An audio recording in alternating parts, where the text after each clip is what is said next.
Okay, we're going to go ahead and get started. Thank you all for joining us tonight. This particular Thrive Talk has been in collaboration with the Community Mental Health Board of Oak Park, River Forest Township, and the Village of Oak Park, and their health department. Before we get started, we'd like to extend our heartfelt condolences to the family, friends, and colleagues of Oak Park Police Department Detective Alan Reddins, who was recently shot and killed in the line of duty. Thrive has had a partnership with the Oak Park Police Department for over 50 years, and some of Thrive's staff members have recently partnered with Detective Reddins, so we are deeply saddened by this loss. We are aware that tonight is the visitation for Detective Reddins, so we greatly appreciate you being here with us tonight. If there are any questions that arise during this presentation, or you find yourself needing any additional support, please feel free to raise your hand. That being said, I'd like to introduce our panel. Today we have Joseph Malcolm, who goes by Malcolm from Thrive Counseling Center. He is our psychiatric nurse practitioner, and he will be our facilitator for the night. We also have Jason Allington from NAMI, Corey Wesley, Village Trustee of Oak Park, and Sly Basaga from Way Back In. And without further ado, we'll get started. I'll hand it over to Malcolm. Thank you.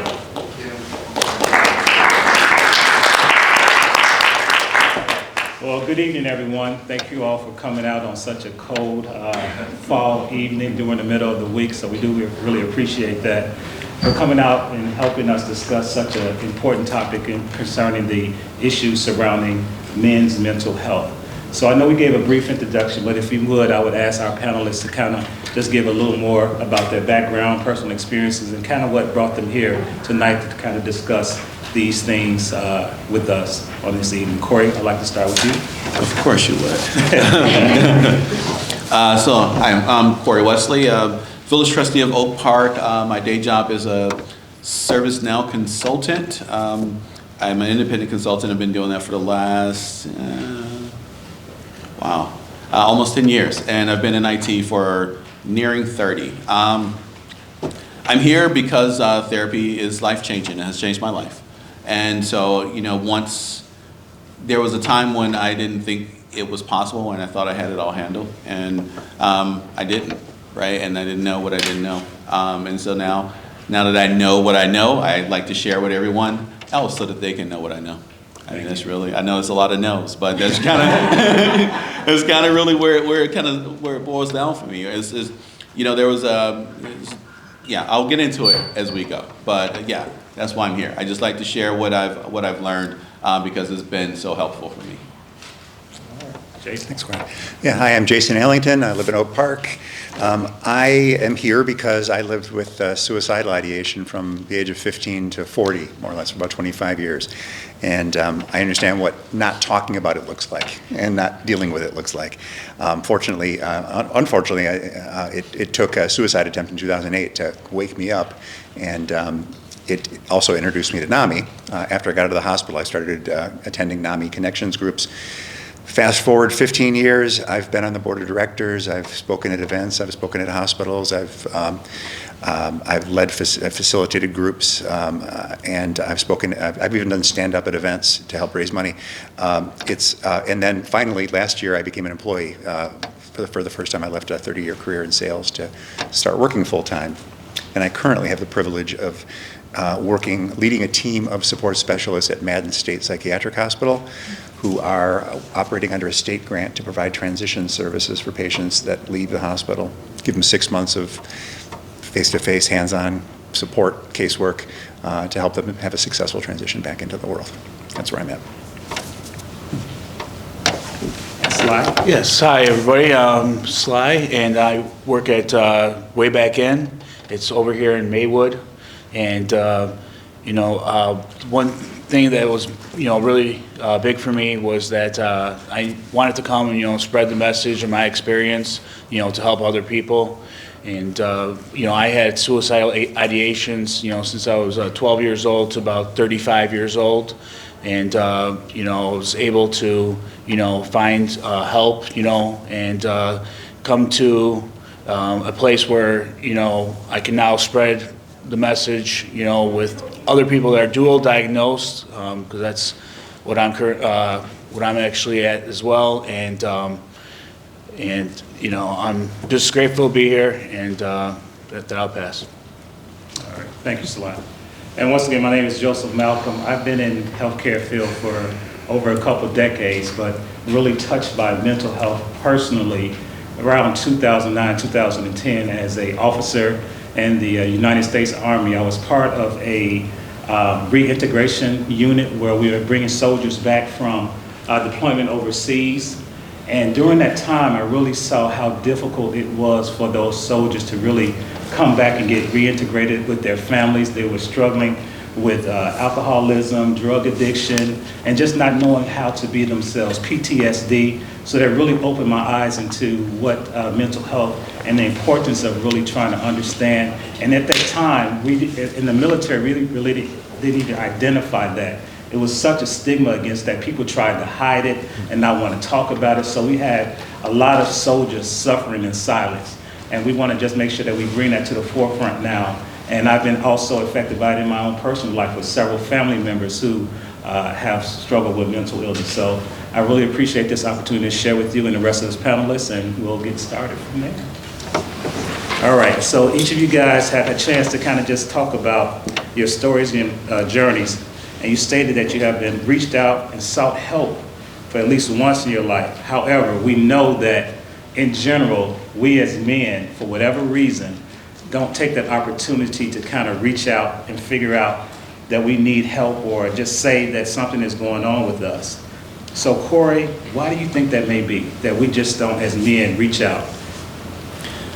Yeah, I mean, so I think there's a bit of a stigma in reaching out and asking for help when it comes to men, and not just around mental health, but just in general, right? Like it's a cultural thing, kind of like a gender norm thing where men have this issue with asking for help, right? It's the whole, when you think about the trope about the guy who won't ask for directions, right? This is the same thing, right? You won't ask for directions on how to get better, right? And so I think a lot of that is wrapped up in our complex ideas around masculinity, around how we're raised, right? I know for me, growing up as a black man, like there is a very real stigma, or at least there was in the way that I was raised around therapy, right? Like around acknowledging that you need help, acknowledging that you could talk to someone else and they could, help coach you through something, right? Like going in and saying that, that you wanted to speak with someone about that you're having a problem is acknowledging that you're broken. And that's just not something that I was raised to do, right? And I wasn't raised not to do it either, it was just absent, right? Like that's because that's also part of it too, right? Is if you don't talk about it, then you don't know it. And there's always an awareness gap. I feel like with mental health especially. If you don't know someone who has received it and has actually speaking positively about it, you don't know that the effects of it, right, are really beneficial. And so you only see I'd say the negative or neutral aspects of that in culture, and you don't always see the positive.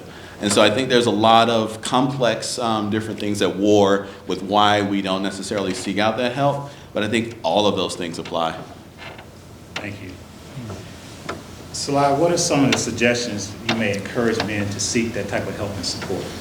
Yeah, so I would definitely recommend, talking to a friend, especially if you have friends or family that, might have gone through the experience, and definitely like in a place like this right here, it's probably, a good environment where you can maybe talk to someone after this meeting and you can discuss things that you possibly never discussed with anyone else, and that kind of opens up the doors, to finding a solution. Where for me it was getting therapy, one-on-one with a therapist, speaking about my trauma that I experienced, growing up, and how that trauma I just kept in, and that's something that, as men, we never want to express ourselves, and that's what happened to me, for a long time. I didn't want to talk about anything that happened to me and anything that happened in my family,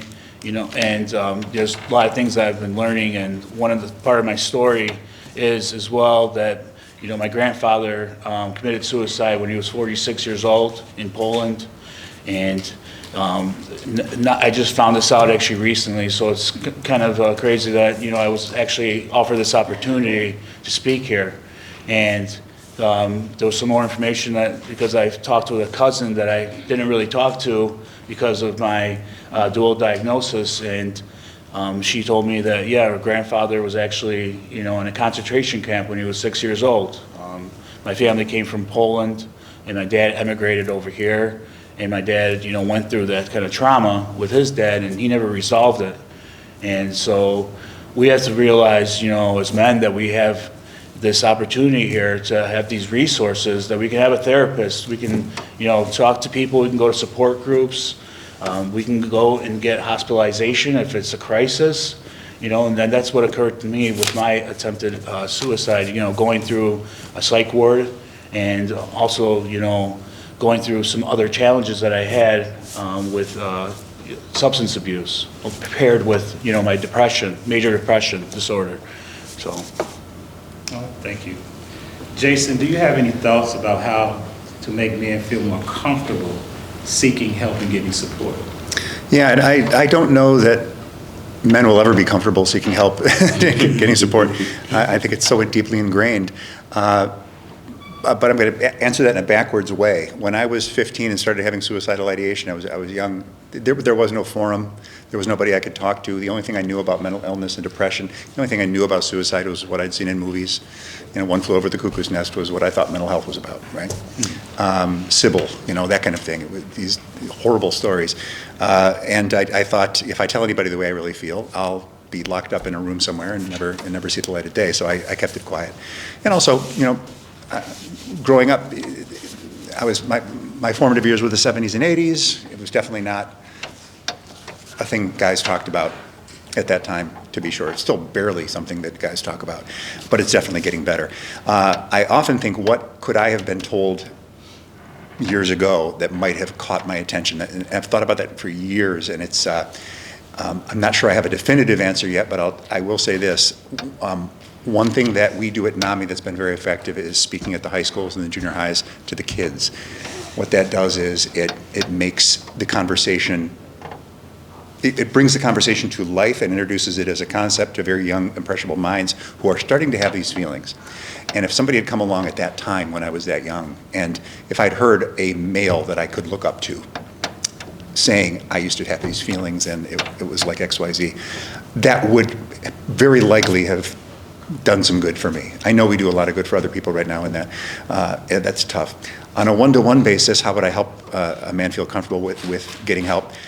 I've had the opportunity to speak to friends, male friends who are dealing with things, and there's two things I do. One is I'll try to reframe the conversation about, it's not about mental health, it's about health. Would you have any misgivings about talking to a doctor about heart palpitations or diabetes or any other disease like that? Of course not. Of course you wouldn't. But you're living with depression, you're living with bipolar disorder. You are having these thoughts that are not healthy. It is okay to ask for help. It is absolutely okay to, in fact, it's more okay to ask than to not ask for help. You're not helping yourself or anybody else by keeping it inside and letting it chew you up, which is what it does.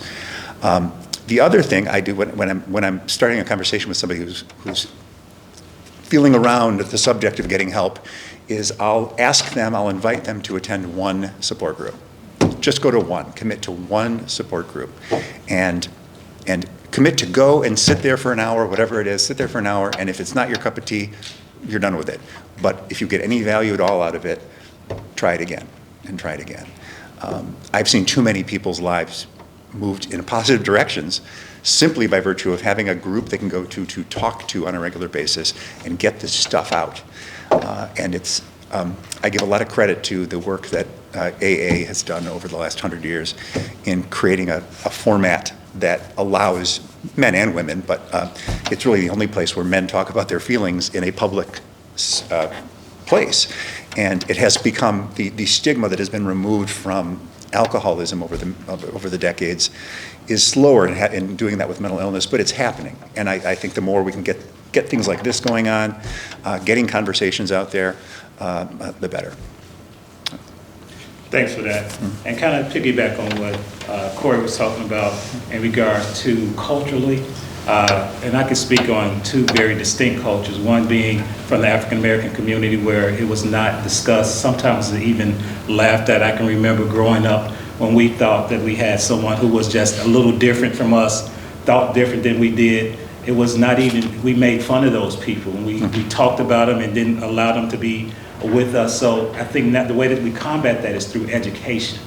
And then also thinking about another very distinct culture, which is the military. Back in 2009, 2010, not only was it not talked about, it was looked down upon. People who had suffering from mental illness within the military community, they were not allowed to do a lot of different things. They were shunned. They were acted like they couldn't perform their duties. And we didn't look at it the same way that we looked at any other health disorders, as you were saying. We kind of normalized our other health disorders, but then we demonized mental health illness. So through education, through a lot of support, through a lot of times we have famous athletes coming out and talking about it. Those different things help push the message forward. So I think that's what we need to do. But I think the main thing is that we don't always have to have what we consider professional help.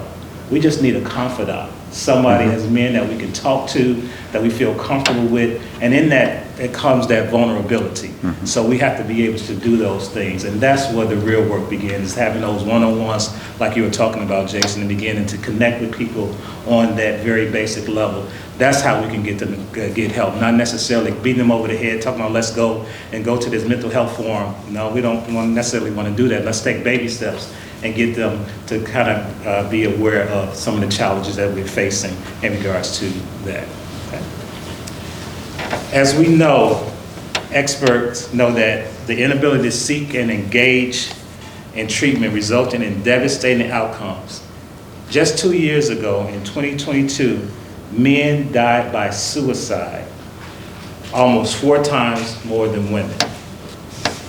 White males accounted for nearly 70% of suicide deaths in 2022. Males make up about 50% of the population, but nearly 80% of suicides. When we talk about these numbers, the despair seems so far away, but we are losing dads right here in River Forest and Oak Park.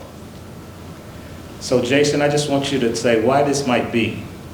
Are there different group men may face challenges and experiences, including dads, young men, active military veterans, kind of the things that I touched on, but some of the things that that this might be going on with the suicide. I mean, this could go. I could go on forever about this.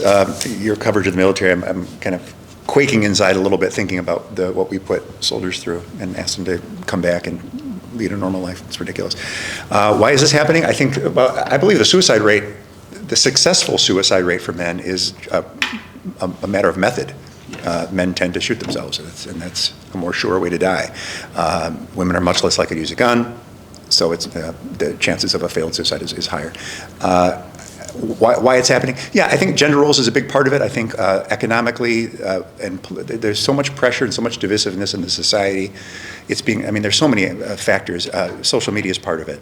The news media, the way that the politics is covered and the way that the news is reported to us, we're kept in a constant state of terror, which is certainly not healthy. Economic pressures, loneliness. In the last 10 years, and I've got 2 boys who are young adults right now, and I worry about them with this regard. The just massive amount of time spent in video games,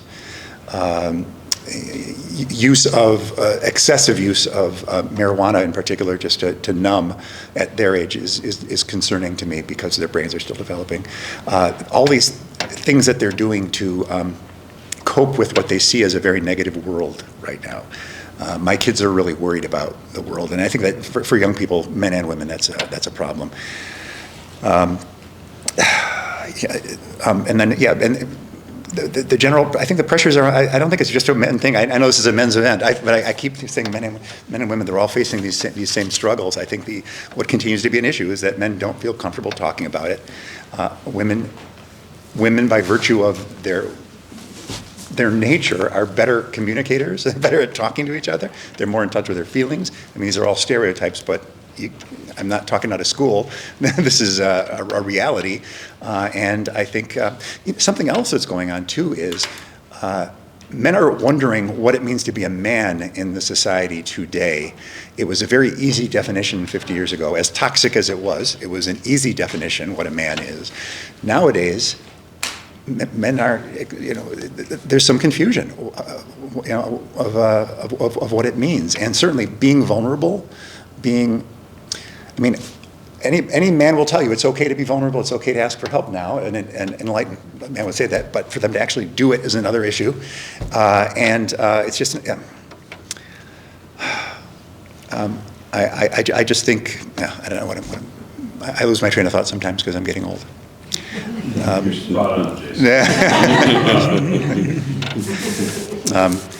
So I guess it's, there is no model of modern masculinity that is universally accepted, certainly, and I don't think anybody could really answer the question now. What does it mean? It's completely different, and there is no one answer. And even as a guy who's more, I was never macho, or I was never rah-rah. I was not an athlete. I was never that kind of guy. And I was made to feel a little effeminate because of that, and a little bit like like a wimp, that kind of thing, because of that. And frankly, at my age, I don't give a shit. But when I was younger, it was difficult. It was difficult to deal with, and I think that still goes on. Yeah. Thanks, Jason. Yeah. Corey, do you have anything to add to that? Yeah, I just say as a society, right? Like, we don't treat all people equally, right? And we don't treat all men equally. And so when you think about how folks walk through life, right? Like, they all walk a different path. We can walk right next to each other and have a different experience. And I think the stress of that experience is one that is not often well tolerated when you're actually trying to elevate it. And so, when you're in a situation where you're feeling that stress, you have these this kind of cultural upbringing that you're supposed to shoulder that stress, right? Like, you can't crack under the pressure, right? Like, you have to be the person that carries the load, right? But they don't tell you how to carry the load.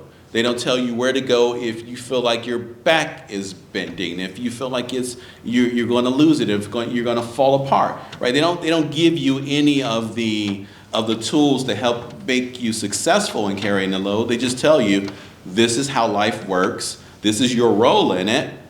Good luck, right? And if you are a black man experiencing that, right, is a very lonely thing, because there are often times where you can't even talk to the people who are the closest to you about this, because culturally, as we've already talked about, right, like, culturally, this sort of thing, seeking help, seeking therapy, seeking mental health, like, it's just not something that is discussed, right? And sometimes it's just, again, it's not something that folks are aware of, right? It's just, how do you get through this? The way everybody else has gotten through this, right? You just do it.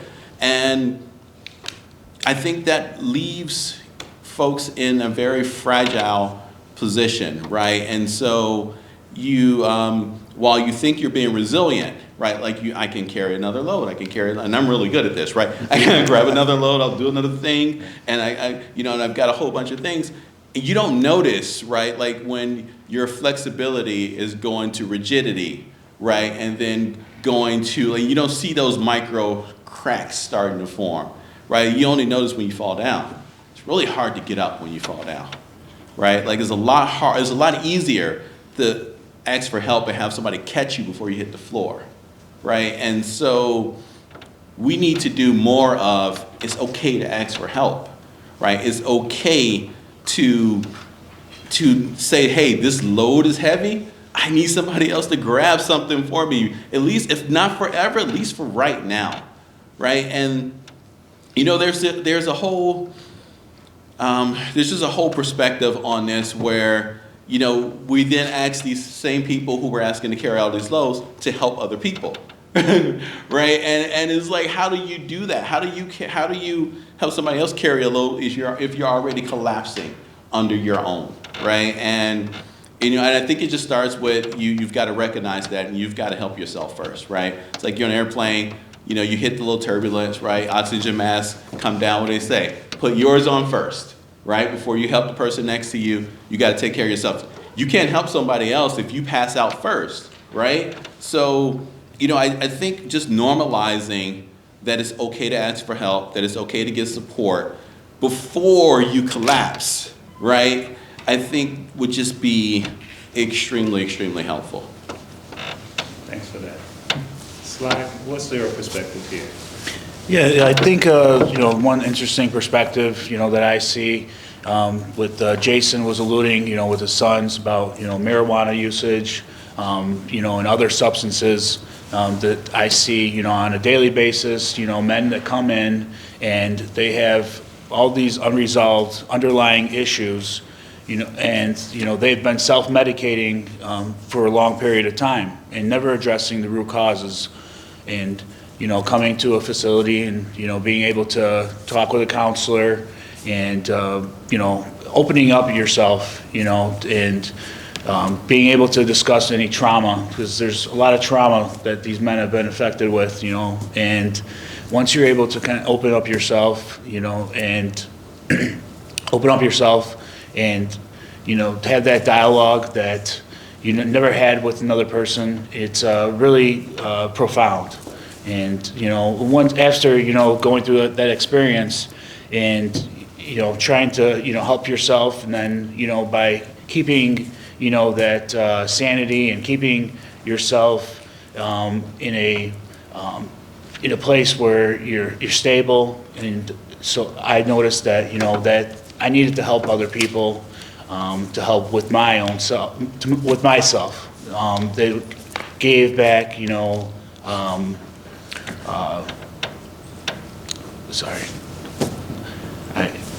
it reciprocated back to me. And going back to another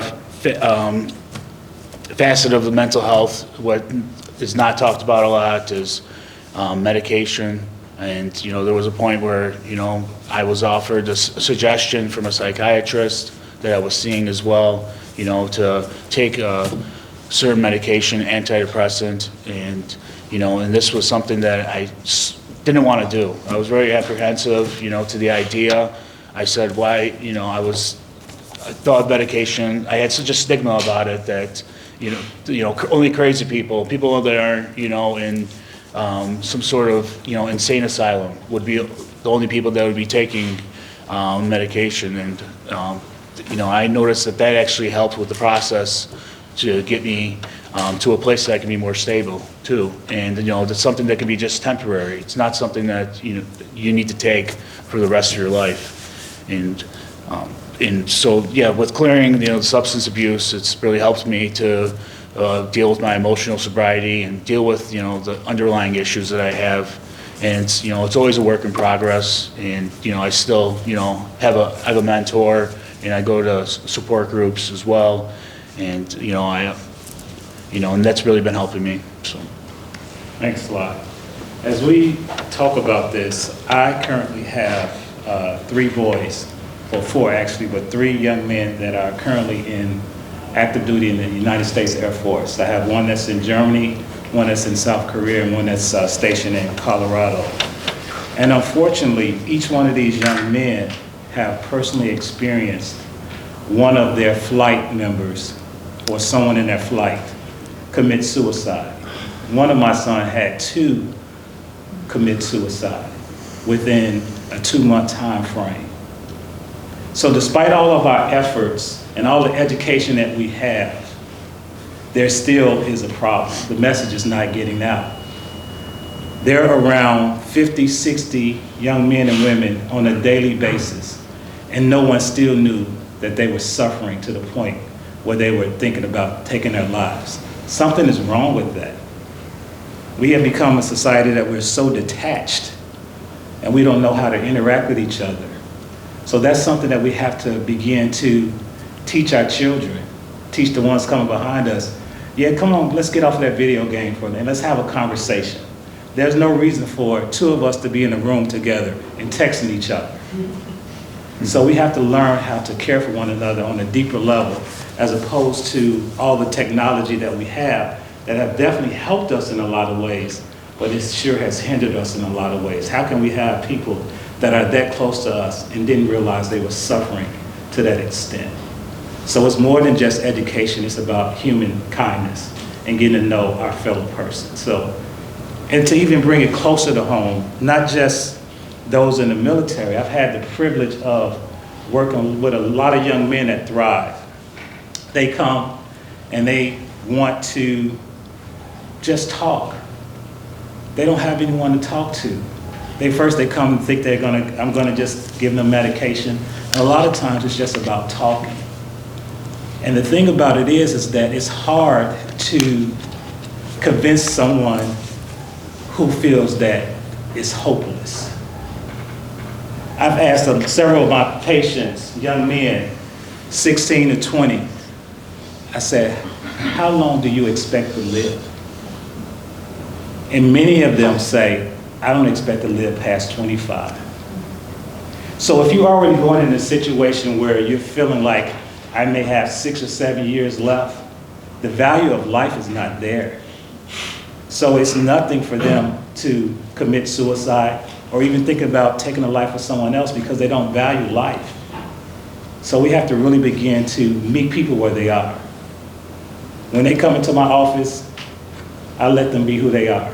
And sometimes the language is not what I think it should be, but else it's an opportunity for them to express themselves and be who they are. Because they keep coming back, week after week, month after month. And that's how we make a difference, one young man at a time, one young lady at a time. So, and that's the way that we erase the stigma, is by showing care and compassion. I don't care how much marijuana you smoke. I'm not here to talk about your parole or any of those things. I'm here because I care about you. And I want to see you make it to the next day. So that's what we have to do. We have to begin to connect with these people, with these young men and women, and with these veterans, and let them know that someone does care about them. Are there any societal, you kind of touched on this, Jason, societal shifts in gender norms and roles that may impact the men's mental health? Not enough. I don't know the answer to that. That's because as I mentioned before, I don't think we have a clear definition of what a man is nowadays. And every time you bring up the service, I'm just floored by what your sons went through, and the military is almost like a whole other category unto itself, the way that men are processed through that. And yeah, I know about the suicide rates, and some of them come back, and the suicide rates of returning veterans are very high. The societal change, it is, yes, there is a societal change. I started, when my kids got older, my kids were very young when I made my suicide attempt, so they weren't really kind of aware of what was going on. But they all, when they got to be teenagers and such, I had a talk with each one of them and explained things. And I was impressed to hear, all three, I have a daughter as well, all three of my kids knew people, had friends that were living with mental illness, whether it be bipolar disorder, usually bipolar disorder, depression, ADHD, that kind of thing. And they talked openly about it. And it was pretty remarkable for me to hear that, especially from my boys, that, oh yeah, my friend Joe's he takes meds for bipolar, or, and that's so wholly different from what I grew up with, that I'm fairly pleased to see that in a single generation there's been that big a move. That makes me very hopeful. Things like this are happening where they didn't happen before. That makes me very hopeful. It's certainly, mental health is in the news more. It's been on the political forefront more. Fortunately in Illinois, we have a governor who's very much behind supporting mental health. And that makes a difference. I mean, it matters where you are, what the societal differences are. Those are probably the big ones. I would say if I was going to look for the hopeful message out of that, it's that these things are being talked about. Suicide is being talked about by teenagers. Yeah. Untouchable when I was a kid, Corey, is there such thing as maybe toxic masculinity? Do you know what that is? Or does that even have? I'd probably call it demonstrative traditional masculinity. Okay. And the reason I'd reframe is because as soon as you call something toxic, people don't want to touch it. They don't want to talk about it.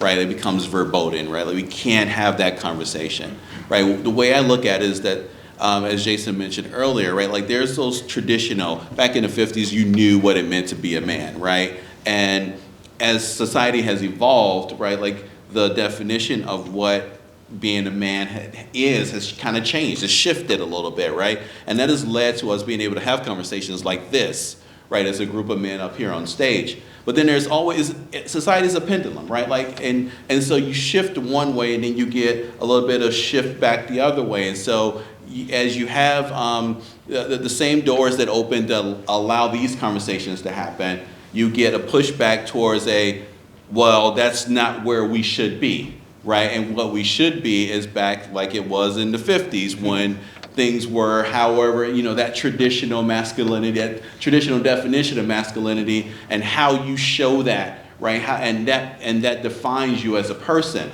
And I just think that's wrong for just a number of different reasons, right? Because you shouldn't define who you are based on just a very small subset of the things that you do, right? So that's number one. But what the problem I think I have is that when you have a situation where you see society is moving towards, I guess, what we would call in this room progress, right? And then you have folks pushing back. We don't stop and say why, right? Like we're not saying why are you pushing back? Why do you want to go back to the 50s? What's so special about the definition of masculinity in the 50s compared to what it is now? And it might be some of that uncertainty that you mentioned, Jason, right? Like that, because things are evolving, things are simple when you know what they are. They might not be good, right? But at least you can put your mind around and you can grasp it and say, this is what I should be aspiring to.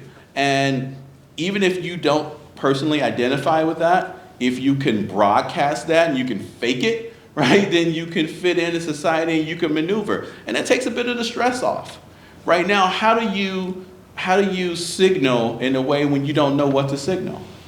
Right? And so I think there's this war, not so much in terms of like what it is to be masculine, but it's the uncertainty around what it is to be masculine that is really, I think, kind of what's surfacing through this kind of back and forth of the pendulum. Anything you want to add? Yeah, I mean, for societal norms and, definitely, growing up with my father, he's very, old school, and he never even thought about, talking about, any issue that I might have with my mental health or any mental health issue that, he experienced. And so it's great to see, that, Jason and, with NAMI, they're going into schools, junior highs and high schools, and they're able to, start this process, at the grassroots, because that's where it started for me, at 12 years old. And so, yeah, it's definitely, there's definitely a change in, how men are looked at, nowadays, and kind of figuring out, if there's that void that you're missing because maybe you're not that, you're not what I guess you're supposed to be. That's that's actually projected in society. And with that, that's all I have. So, I'm sorry about that. In regards to Jason, I want to kind of go back to something you talked about. I just want to talk about medication, and sometimes we don't understand how important that may be. Therapy is absolutely important, but there's also a place for medication. And we definitely need to encourage those who are taking, just like we were talking about mental health versus physical health. There would be everyone would encourage, if your blood pressure is high, take that blood pressure medication. If you're anxious, take something for that. And we need to normalize those things. I have so many people who feel once they are better and they're well and they've been doing okay for a few months, then they just stop taking their medication. But what I have to tell them is you're better because you are taking the medication. So we just have to continue to encourage and educate people about medication and how we use it and the different things and how it can really benefit us. But overall, what's most helpful is that we just have to love the ones that are around us. Men, I know we can have this hard outer shell at times, but I have had the opportunity to talk to a lot of men through my church community, through the military, and at the end of the day, we actually do want to connect. Sometimes it's hard to get through that shell. Sometimes you have to come in an indirect route in order to break down whatever barriers and walls that they have. But once you get in there, it's really effective. So what I want to encourage is that don't stop. Continue to try. Continue to try to break that wall. Continue to try to break those barriers. And we, the closest ones to us, can see the changes in our loved ones. And we can't be scared to say something. We have to say, you know, something's not right this week, or something's not right today. Is everything okay? Even if you don't want to talk to me, is there someone else you feel comfortable to talk about? We ourselves can't be scared to approach the situation with the ones that we love, because it can be something totally different if we don't. So I would encourage everyone in here to, once again, if you see something that's not right, we know, and we can't be scared to address it. We have to talk about it as well. So I'd like to give each one of our panelists just an opportunity to kind of get some parting words and some words of encouragement. So anyone can start. For me, as you can see, you know, I'm new to this, so yeah, definitely have, you know, some anxiety, some nervousness, but for me, you know, my attempt at suicide happened earlier this year in January, and I've had a lot of change that happened in my life, and you know, I was able to go, you know, to the psych ward, and you know, I was able to go into a rehab, and you know, and then from the rehab I went to way back in, and I was able to, you know, successfully complete their program, and from there, you know, I found out, you know, my life was changing. I changed careers, and I wanted to become, you know, a recovery tech over at Way Back In, which I did. And right now, I'm actually working on going back to school next month to become a CRSS. And you know, I couldn't imagine, you know, to be actually in this situation right now, to actually be speaking up here and about, you know, where I've, you know, been and where I'm going. And there's a lot of hope, you know, just where I needed to surrender and, you know, to be able to ask for help. That was the most important thing, you know, and that was also, it was really important for me to admit, you know, that I had a problem, you know, and without me admitting to having a problem, then I wasn't able to get any help done.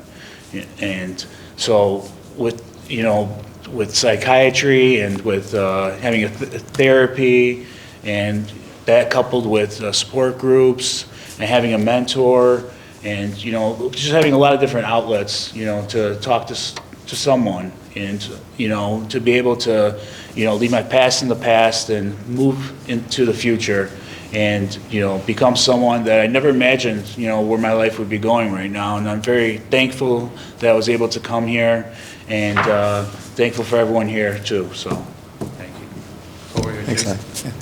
Great. Yes, messages of hope. Yeah, the stigma's shrinking. People are talking about this. The medications are not perfect, but they're getting better all the time. It's the thing I tell people in my groups all the time is, you know, we're very fortunate we live in the best year in the history of humanity to have a mental illness, right? It's never been a better time. It's going to get better. It's going to continue to get better, but now is the best. I wouldn't wish anybody with an illness to be living in the 1930s or 20s, or, you know, God help them. But so things are getting better. It's getting talked about. It's in the public sphere. Things are moving along, and it is less stigmatic for a man to talk about his feelings now than it used to be. And there are more opportunities out there.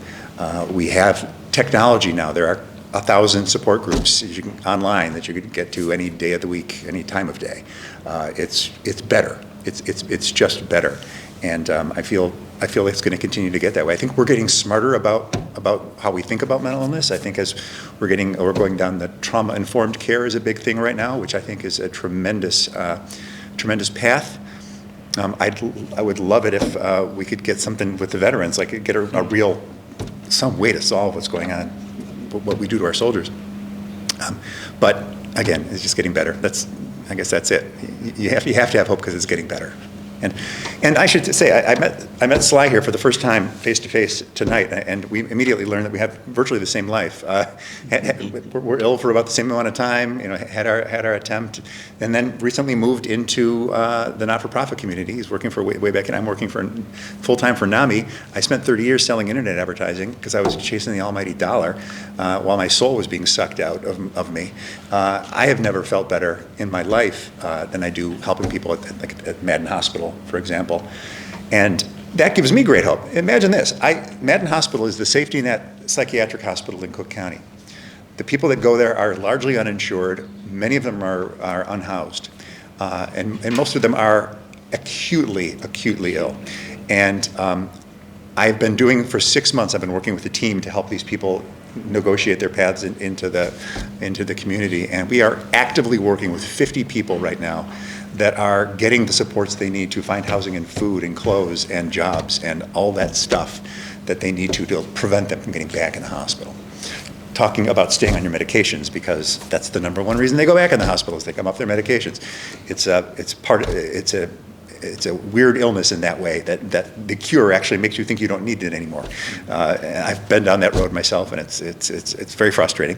But yeah, I'm a huge advocate for the medication side. But I think there's a lot to be hopeful for. There's a lot to be hopeful for, and we need more people involved. Telling their stories, getting out there and talking. Men not being afraid to come out and talk in public about their challenges. Thanks, I think we're there. Yeah, I'll just pick up where you left off, right? Like awareness, right? It is vitally important that we communicate the outcomes, right, of successfully working on your mental health, right? Like for me, the outcome of therapy is something that I didn't know that I needed, right? I thought that I was fine.